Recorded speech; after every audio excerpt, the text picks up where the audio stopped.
Assalamualaikum warahmatullahi wabarakatuh. Perkenalkan, nama saya Ita Muflihatul Ummah, calon guru penggerak angkatan 6 dari SD Muhammadiyah Manyar Gresik.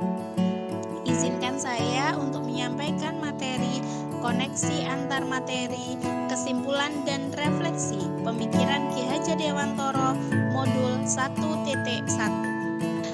Kesimpulan dan penjelasan mengenai pemikiran Ki Hajar Dewantoro yang pertama adalah mengenai trilogi pendidikan. Dalam semboyannya, Ki Hajar Dewantoro menyebutkan ing ngarsa sung tulodo, ing madya mangun karso, dan tutwuri handayani, yang memiliki arti di depan memberi teladan, di tengah membangun semangat, dan dari belakang memberikan dorongan, di mana kita sebagai guru harus bisa menjadi teladan yang baik bagi siswa, bisa menjadi penyemangat bagi siswa dalam melakukan kegiatan pembelajaran, serta bisa memberikan dukungan dan dorongan kepada siswa untuk menemukan bakat dan minatnya sesuai dengan kemampuannya masing-masing. Kesimpulan yang kedua, menurut Ki Hajar Dewantoro, pendidikan diartikan sebagai tuntunan dalam hidup tumbuhnya anak-anak. Maksudnya, pendidikan yaitu menuntun segala kodrat yang ada pada anak, agar mereka dapat mencapai keselamatan dan kebahagiaan yang setinggi-tingginya baik sebagai manusia maupun sebagai anggota masyarakat. Pendidikan yang menuntun yaitu pendidikan yang memfasilitasi dan melayani setiap siswa yang diharapkan dapat menebalkan budi pekerti yang baik dari setiap siswa. Menurut Ki Hajar Dewantoro, budi pekerti atau watak atau karakter merupakan perpaduan antara gerak pikiran, perasaan, dan kehendak atau kemauan sehingga menimbulkan tenaga. Budi pekerti juga dapat diartikan sebagai perpaduan antara cipta, karsa sehingga menciptakan suatu karya. Penciptaan budi pekerti dimulai dari pendidik yang bisa memberikan contoh yang baik, yang positif, yang bisa ditiru oleh seluruh siswa. Penciptaan budi pekerti sejalan dengan pendidikan karakter, di mana pendidikan karakter akan mempersiapkan generasi penerus bangsa yang akan membuat bangsa Indonesia menjadi lebih baik lagi. Pemikiran Ki Hajar Dewantoro yang terakhir yakni pendidikan harus sesuai dengan kodrat anak, yaitu kodrat alam dan kodrat zaman.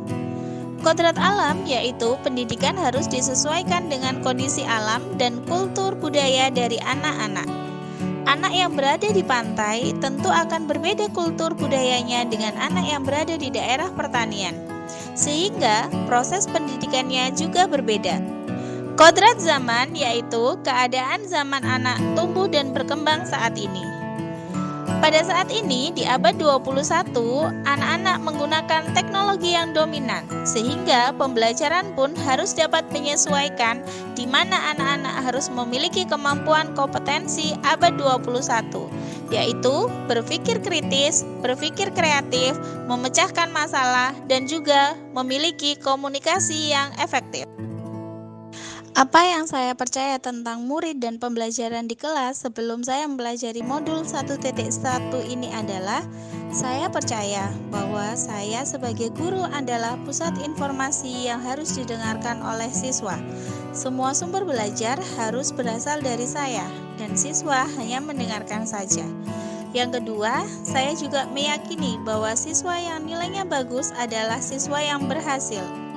Yang ketiga, semua siswa harus memiliki kemampuan yang sama, yakni bisa menguasai semua mata pelajaran yang diajarkan. Yang berubah dari pemikiran atau perilaku saya setelah pembelajaran modul 1 adalah bahwa pelaku utama pembelajaran adalah murid. Pembelajaran harus berpusat pada murid. Kita sebagai guru atau pendidik hanya untuk menuntun anak-anak untuk menemukan konsep dan menebalkan laku atau perilakunya. Yang kedua, ternyata tujuan pendidikan dan pengajaran tidak berkutat pada nilai saja, namun ada banyak faktor yang bisa dilihat. Nilai bagus bukan indikator pencapaian siswa itu berhasil atau tidak. Ada penanaman budi pekerti yang harus juga diperhatikan. Pembelajaran tidak harus kaku, namun harus menyenangkan dan sesuai dunia anak, yaitu bermain. Setiap anak berbeda, mereka memiliki bakat dan kemampuan yang tidak sama sesuai dengan kodrat alam dan zamannya. Yang dapat saya terapkan lebih baik agar kelas saya mencerminkan pemikiran Ki Hajar Dewantara antara lain. 1.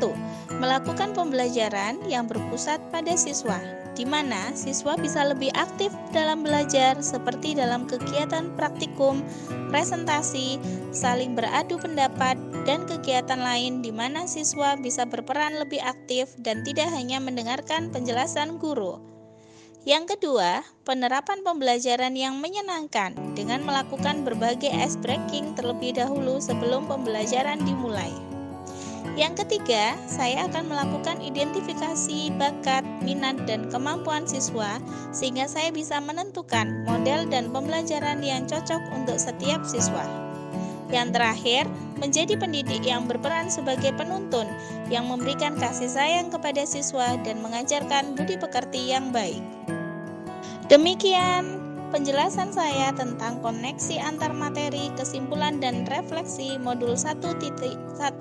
Semoga pendidikan Indonesia menjadi lebih maju dan lebih baik lagi dengan pencerahan dari pemikiran-pemikiran Ki Hajar Dewantara. Terima kasih.